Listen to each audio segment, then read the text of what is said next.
please welcome, presenting her first argument, lead prosecutor Ava Vidal.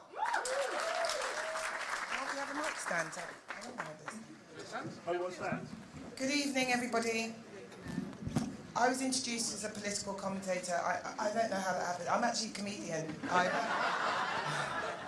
was just able to string sentences together, so they just kept asking me to do stuff, and I was just So, Ava, once you're out of minutes or so, we'll clap in the background, just give you a signal. I'll just clap my hands pretty loudly as I can. Oh, okay. Right. I have to swear, right? Yes, you do have to swear in, yes, absolutely. Okay. Based upon what's there, Dave will swear you in. Yeah.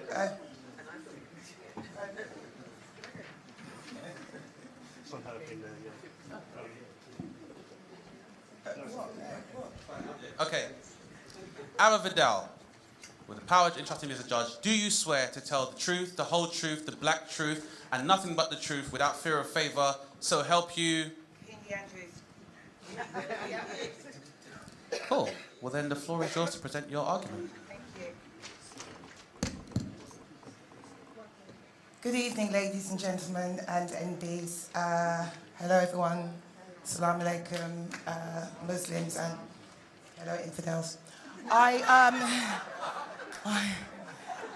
I am here to argue against the Labour Party. I got brought into this after appearing on LBC and just innocently commentating that I didn't actually want to vote for anyone because I cannot actually see the difference between the Labour Party at the moment and the Conservative Party. And that cued a lot of abuse from white men going, how dare you not want to vote? People fought for you to vote. I was like, yeah, they fought you.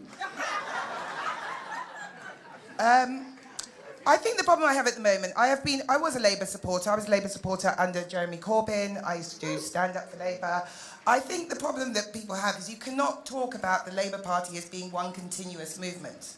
They are not. The Labour Party under Jeremy Corbyn is a very different Labour Party than it is under Keir Starmer.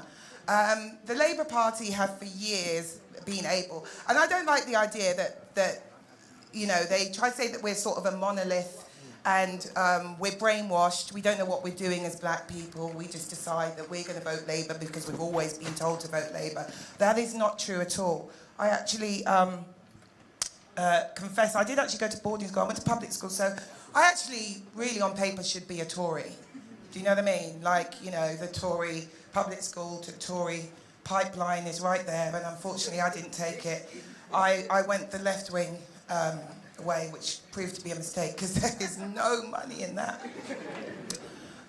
So the Labour Party isn't one continuous movement. For instance, in the 1960s, not many people have realised that when Stokely Carmichael, Kwame Ture as some might know him, came to this country, there was a group, my note's terrible, called the Information Research Department. And what their goal was to stoke tensions between black people, cause problems. And actually, when Stokely Carmichael was deported and not allowed back into this country, that was actually done under a Labour government. So to believe that the Labour government are one continuous, it doesn't make any sense whatsoever. And they did some very, very damaging things to the black community. Like I said, they stoked a lot of tension between us. They actually made a fake black group to argue with people who were following Stokely Carmichael. And one of the things that they did was they caused a lot of tension between the African community and the Caribbean community. Some of that tension is still around today, but don't worry. I'm half Bajan, half Dominican. I slept with a lot of Nigerian men to bring those two communities together. And thank you. You're welcome. What the hell? No one would think I work with it. What the hell? Right. Yes. So yeah, the Labour Party have always been involved in doing things to undermine the black community. And when it really became like the black community have seen Labour as their natural home, that really became popular after the Smethwick by-election. Do you remember that? That was in the part of Birmingham. And it was so racist and disgusting that the Conservative Party candidate had brought this saying out that if you want M-word for a neighbour, vote Labour. And Labour have dined out on that ever since, without doing the work. And actually it's quite insulting, the way they just expect that we should vote for them without them actually doing anything for us. Like I said, it's a very different incarnation under Keir Starmer, who is, I think he's the worst Labour leader yet. He is snivelling, duplicitous, inconsistent, and he talks like his nose is full of snot. And I'm sorry, the reason that I'm saying, like, I don't understand. If the Labour Party want to continue to have our votes, really? Oh, God, I had so many things to slag them off for. Well, basically, the Labour Party have U-turned on pretty much everything they did. I was going to read out 23 U-turns, but obviously I'm not going to.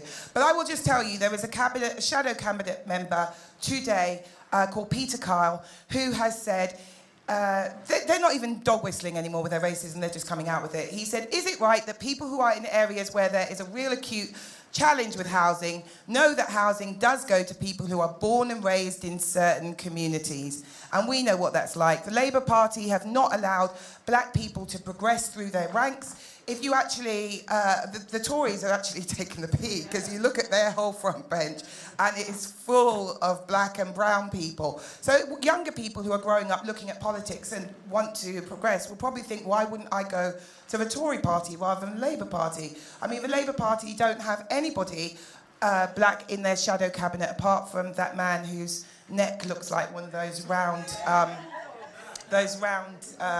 life jacket things. Do you know what I mean? So he needs to do something about that. Also, people do not realise the biggest scandal that we've had. Our parents, our parents who came here, especially like my parents, I'm a child of the Windrush generation. We have seen what has happened to our elders in the past few years. And yes, the Tory party were the ones that had destroyed the landing cards, but what many people don't actually realise is that the Labour Party are the ones who made that decision to destroy the landing cards in the first place. So I would just say to you, when you think about the Labour Party, do not think of them as a single entity. And remember what Mama Maya taught us. She said, when somebody shows you who they are, believe them the first time. Keir Starmer has shown us repeatedly who he is. He's actually, he just sits there and thinks that our votes are guaranteed. Keir Starmer is so two-faced and he lies so much. He says one thing to one community, then he turns and says something to the other community. Just last night they had a reception with the LGBT community and they were all draped in rainbow flags and trans flags. And just today, West Streeting announced that they are going to ban trans people, trans women from women's wards in hospital. And it's like, my God, like they do so many U-turns, they literally have whiplash. I did want to say also, Keir Starmer did commission a report from a barrister called Martin Ford, and he asked them to look into anti-blackness in the Labour Party as well as Islamophobia. And Martin Ford did so and found them wanting, and Keir Starmer just stopped talking to him. I mean, he just decided he wasn't going to answer anymore. I don't know what he expected to come back. Do you know what I mean? It's like, my God. He told him to do a report. When it didn't say what he wanted to say, he just decided to blank absolutely everything in it. And Martin Ford, I will read a quote from Martin Ford. Sorry, guys. Martin Ford had actually said that he had found... OK, he's telling me to shut up. Anyway, listen, all I'm going to say is don't vote Labour. Please just don't vote Labour until they decide to work for our votes and respect us as a community, black people and Muslim people too, because I'm both. If you haven't received the voting card, can you put your hand up so we can see? Okay, that's fine. So we know what to try and do again. Okay, guys, moving swiftly on. The Court of Black Public Opinion, leading the argument for the defence, we call to the stage Abdi Douale.